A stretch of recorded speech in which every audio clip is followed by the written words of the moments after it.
Next topic लेकर के चलते हैं डियर स्टूडेंट्स, वैद्युत चालन का मुक्त electron model, free electron model of electrical conduction.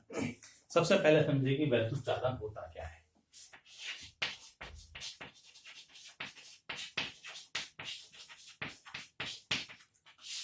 जब भी कोई आवेशित कण एक बिंदु से दूसरे बिंदु की ओर स्थानांतरित होते हैं, गति करते हैं, तो वही कहलाता है वैद्युत चालन। आवेशित कणों का एक बिंदु से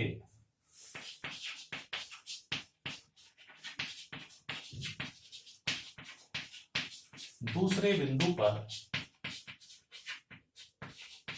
स्थानांतरण वैद्युत चालन कहलाता है।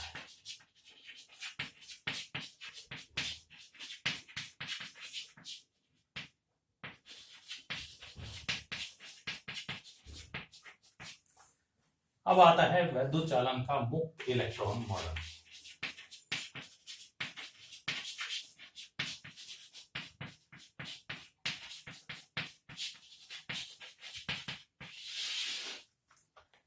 हम जानते हैं कि कोई भी पदार्थ है वो बहुत सारे परमाणुओं से मिलकर के बना है, असंख्य परमाणुओं से मिलकर के बना है, और हर एक परमाणु के अंदर क्या होता है, एक धनावेशित नाभिक, न्यूक्लियस, पॉजिटिवली चार्ज न्यूक्लियस, जिसमें क्या होते हैं न्यूट्रॉन्स जो न्यूट्रल हैं, उदासीन हैं, और प्रोटॉन जिनके कारण नाभिक पर क्या होता है धनावेश। इस नाभिक के चारों ओर डिफरेंट ऑर्बिट्स में ऋणावेशित इलेक्ट्रॉन, नेगेटिवली चार्ज इलेक्ट्रॉन्स क्या करते हैं, गति करते हैं। नाभिक के पास वाले इलेक्ट्रॉन्स पर नाभिक का वैद्युत आकर्षण बल, ये नेगेटिव चार्ज, ये पॉजिटिव चार्ज, तो इनके बीच में वैद्युत आकर्षण बल लग रहा है, तो नाभिक के पास वाले इलेक्ट्रॉन्स पर आकर्षण बल बहुत ज्यादा है, और जैसे जैसे दूर जाते हैं ये वैद्युत आकर्षण बल क्या होता चला जाता है, घटता चला जाता है, और बाह्य कक्षा में उपस्थित इलेक्ट्रॉनों पर ये बल बहुत कम होने के कारण ये इलेक्ट्रॉन परमाणुओं से अलग हो जाते हैं और पदार्थ के अंदर घूमने के लिए स्वतंत्र हो जाते हैं। दीज इलेक्ट्रॉन्स आर कॉल्ड, इन्हीं इलेक्ट्रॉनों को हम कहते हैं मुक्त इलेक्ट्रॉन।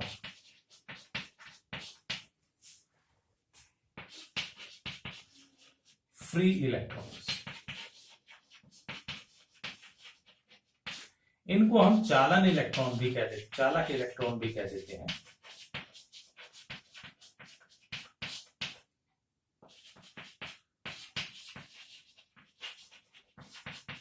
कंडक्शन इलेक्ट्रॉन, क्योंकि यही इलेक्ट्रॉन धारा प्रवाह में मुख्यतः भाग लेते हैं, तो फिलहाल हम यहाँ इन्हें मुक्त इलेक्ट्रॉन ही शब्द इस्तेमाल करेंगे। तो ये है मुक्त इलेक्ट्रॉन, और ये पदार्थ के अंदर उसी तरीके से गति के लिए स्वतंत्र हो जाते हैं। धातु में मुख्यतः जैसे गैसों के अणु स्वतंत्र होते हैं अपनी बाउंड्री में गति करने के लिए, ठीक है। किसी भी धातु के अंदर इन मुक्त इलेक्ट्रॉनों की संख्या बहुत अधिक होती है, और वो होती है लगभग 10⁻29 और प्रति मीटर क्यूब। बहुत बड़ा इनका मुक्त इलेक्ट्रॉन घनत्व होता है धातुओं के अंदर। जिन परमाणुओं से ये इलेक्ट्रॉन बाहर आ जाते हैं, जैसे ही इलेक्ट्रॉन बाहर आएगा परमाणु से, तो वो क्या हो जाते हैं, धनावेशित। धनावेशित आयन के अंदर वो परिवर्तित हो जाते हैं, ठीक है। अब ये इलेक्ट्रॉन पदार्थ के अंदर, धातु के अंदर बहुत उच्च वेग से गति करते हैं अपने ताप के कारण, या ये कहें इनके अंदर जो अपनी थर्मल वेलोसिटी है, काइनेटिक एनर्जी है, गतिज ऊर्जा है, उसके कारण ये बहुत उच्च वेग से गति करते हैं। लेकिन ये वेग किसी निश्चित दिशा में नहीं होता, अलग अलग इलेक्ट्रॉन अलग अलग डायरेक्शंस में मोशन करते हैं। इन वेग को कहते हैं हम तापीय वेग।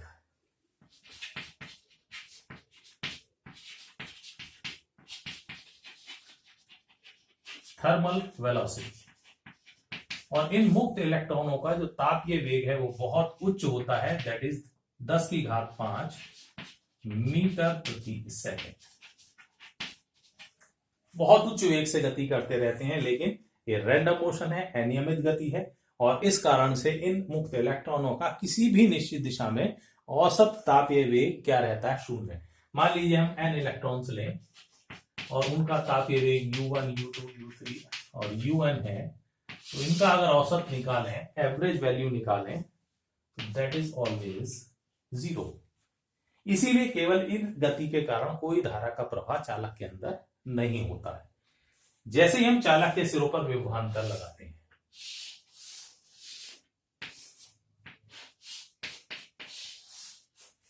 जैसे ही चालक के सिरों पर हमने विभवांतर लगाया, मान लीजिए चालकों में ये वैद्युत क्षेत्र स्थापित हो गया E, तो हर एक इलेक्ट्रॉन पर वैद्युत बल लगता है, तो जिसके कारण वो अब वैद्युत क्षेत्र के विपरीत दिशा में गति करना शुरू करेगा।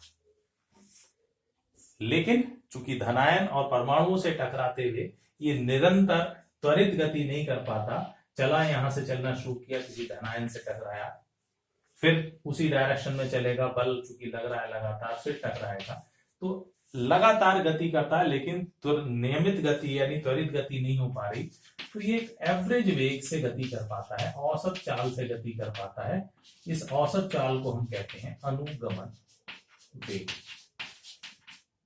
That is called drift velocity of free electrons. इसका मान तापीय वेग की तुलना में बहुत कम है और इसका मान है लगभग 10⁻⁴ मीटर प्रति सेकंड, यानी इसकी तुलना में बहुत कम वेग है। लेकिन ये चूंकि अब एक निश्चित दिशा में गति करते हैं, तो इस गति के कारण, मुक्त इलेक्ट्रॉनों की इस गति के कारण ही उन धातुओं में धारा का प्रवाह होता है। तो ये है इनका मुक्त इलेक्ट्रॉन मॉडल, और इसके बेस पर एक इंपॉर्टेंट टॉपिक हम ड्राइव करेंगे, यानी अनुगमन वेग के लिए एक डेरिवेशन, व्यंजक। ठीक है, तो नेक्स्ट टॉपिक हम लेकर के चलेंगे।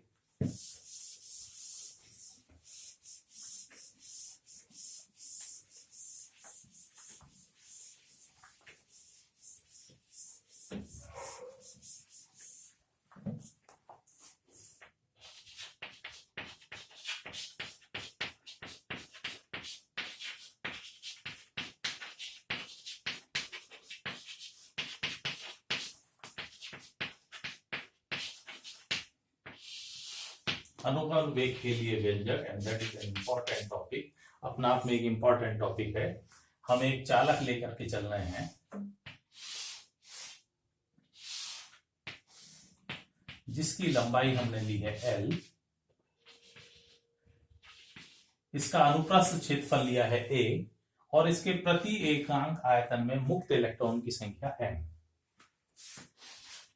जैसे ही चालक के सिरों पर हमने V विभवांतर लगाया, मान लीजिए इसमें एक वैद्युत क्षेत्र स्थापित हुआ E, तो वैद्युत क्षेत्र के विपरीत दिशा में मुक्त इलेक्ट्रॉन गति कर रहे होंगे, और ये उनका अनुगमन वेग है Vd।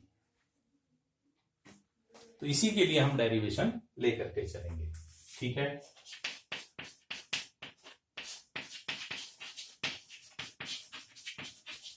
माना एक चालक की लंबाई स्मॉल l, अनुप्रस्थ काट का क्षेत्रफल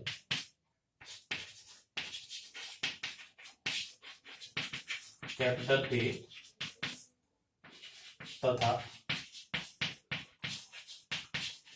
प्रति एकांक आयतन में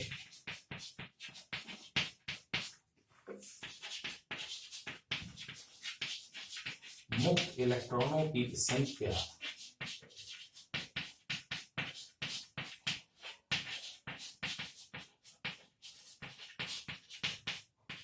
स्मॉल n है।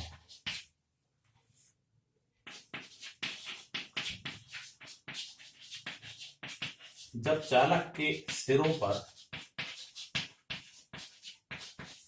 कैपिटल V विभवांतर लगाते हैं,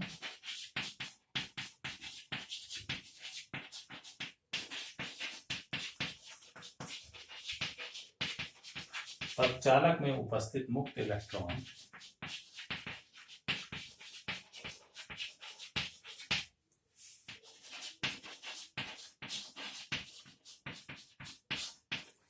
अनुगमन वेग vv से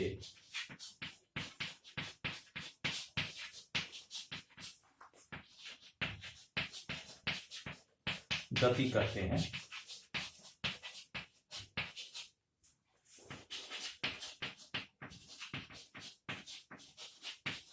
और चालक में कैपिटल I धारा बहती है। ये हमने एज्यूम किया, जो भी ऑन डायग्राम हमने लेकर के चले। जैसे ही चालक के सिरों पर विभवांतर लगाएंगे, चालक में एक वैद्युत क्षेत्र स्थापित होगा, तो चालक में उत्पन्न वैद्युत क्षेत्र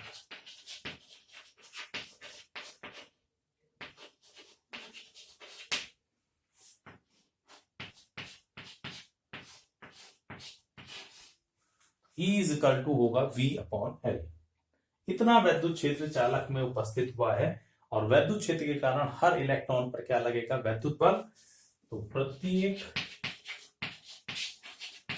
मुक्त इलेक्ट्रॉन पर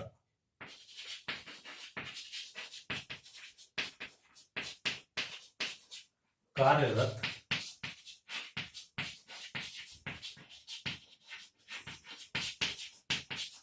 वैद्युत बल F इज इक्वल टू होगा QE, और इलेक्ट्रॉन पर चार्ज है E। E की वैल्यू रखते हैं यहां पर, तो आ जाएगा EV/L। इतना बल हर एक इलेक्ट्रॉन पर कार्य कर रहा है।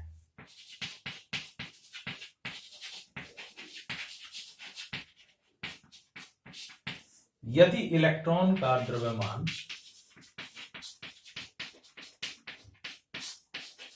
स्मॉल m हो,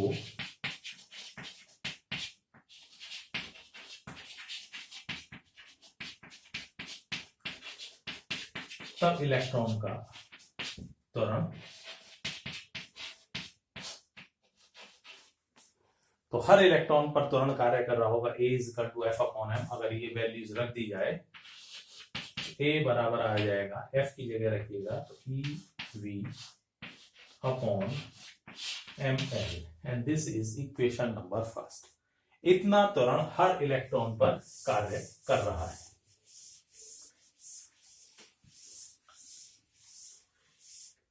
अगर हम चालक में उपस्थित n इलेक्ट्रॉन लें और उन पर इस त्वरण के कारण क्या प्रभाव पड़ रहा है, वो यहां लेकर के चलेंगे। तो यदि n मुक्त इलेक्ट्रॉनों का प्रारंभिक तापीय वेग U1, U2 and on to UN हो, तब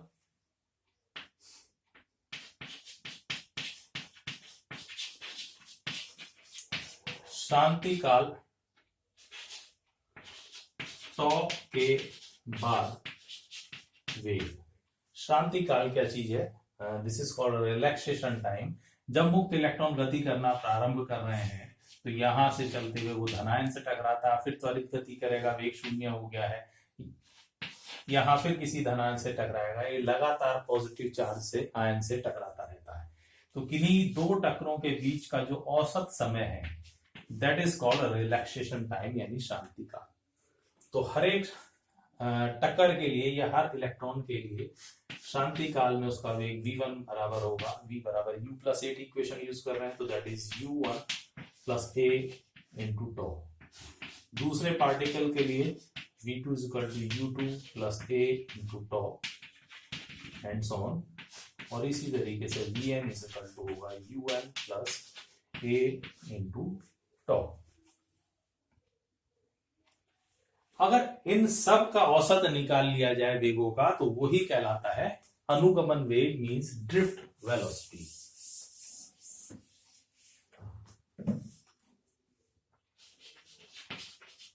तो मुक्त इलेक्ट्रॉनों का अनुगमन वेग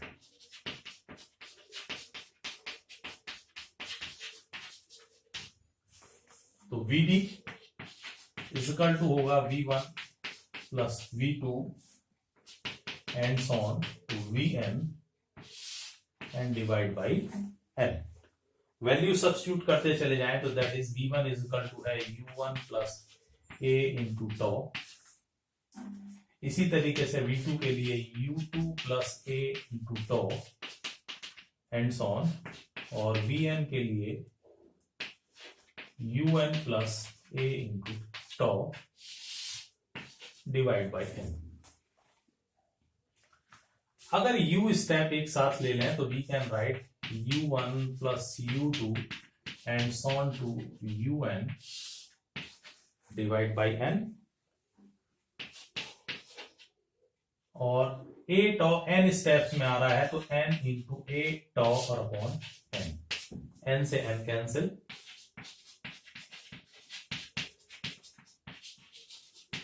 परंतु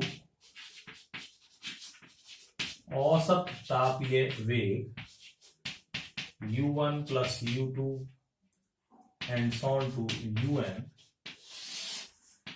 divide by N is equal to होता है 0, 0। औसत तापीय वेग 0 होता है, तो VD बराबर आ गया आपके पास A इंटू टॉ। इस दी गई वैल्यू से अगर A का मान यहां पर रख दिया जाए तो VD बराबर आ जाएगा VE tau upon ml। V upon L को हम E लिख सकते हैं, या VD is equal to capital E small e tau upon m। तो ये है अनुगमन वेग के लिए relation, VD is equal to VE tau upon ml। Important topic है, तैयार करिएगा। नेक्स्ट टॉपिक को, आगे के टॉपिक्स को नेक्स्ट वीडियो में डिस्कस करेंगे। तब तक के लिए स्टूडेंट्स थैंक्स।